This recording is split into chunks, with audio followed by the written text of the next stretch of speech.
मेरे दोस्तों, आज की एक और खूबसूरत सुबह में आइए खुदा के कलाम की अजीम सच्चाइयों में एक और डुबकी लगाएं।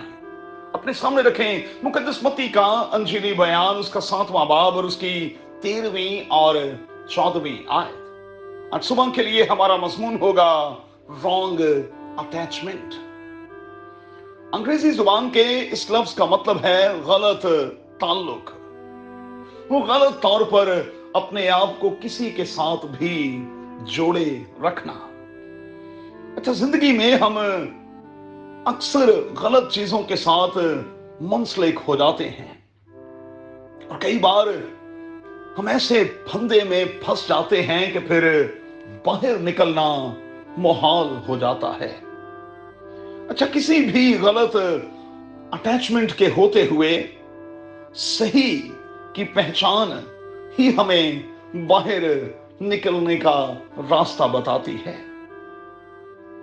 मैं गौर कर रहा था लफ्ज ईगो पर।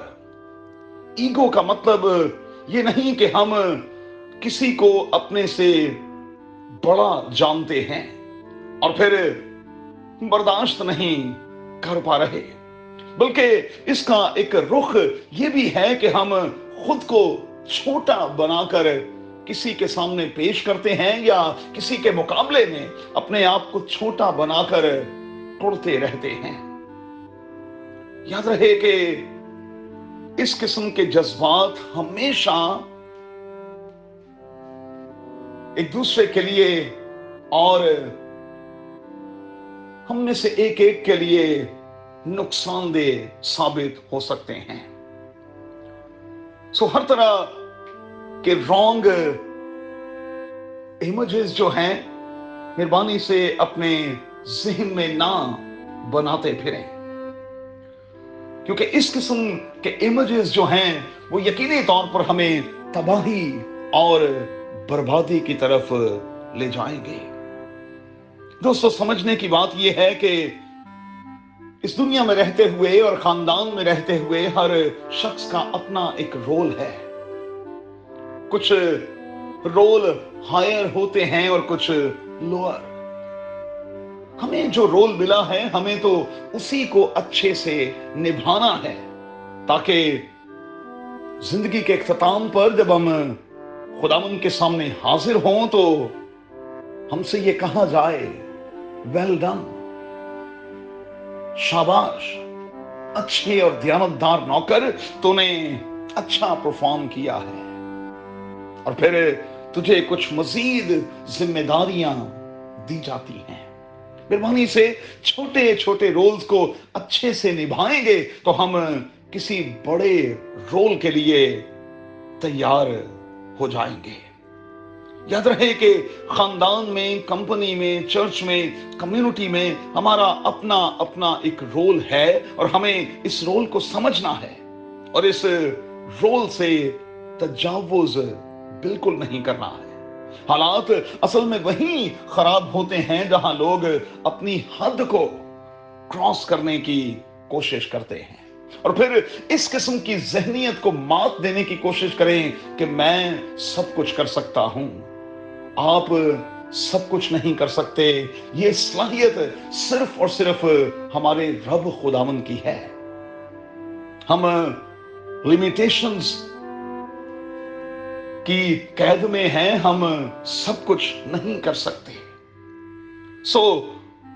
अपने इर्द गिर्द दायरा लगाकर रखें और खुद को अपना रोल समझाते रहें, अपने रोल को समझते रहें और खुदावंद की बख्शी हुई ताकत से उस रोल पर काम करते रहें।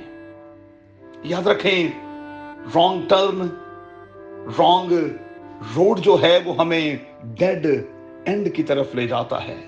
बस बड़ा जरूरी है कि अपनी जिंदगी की ड्राइविंग सीट पर हम खुदावंद यीशु अल मसीह को बिठाए रखें।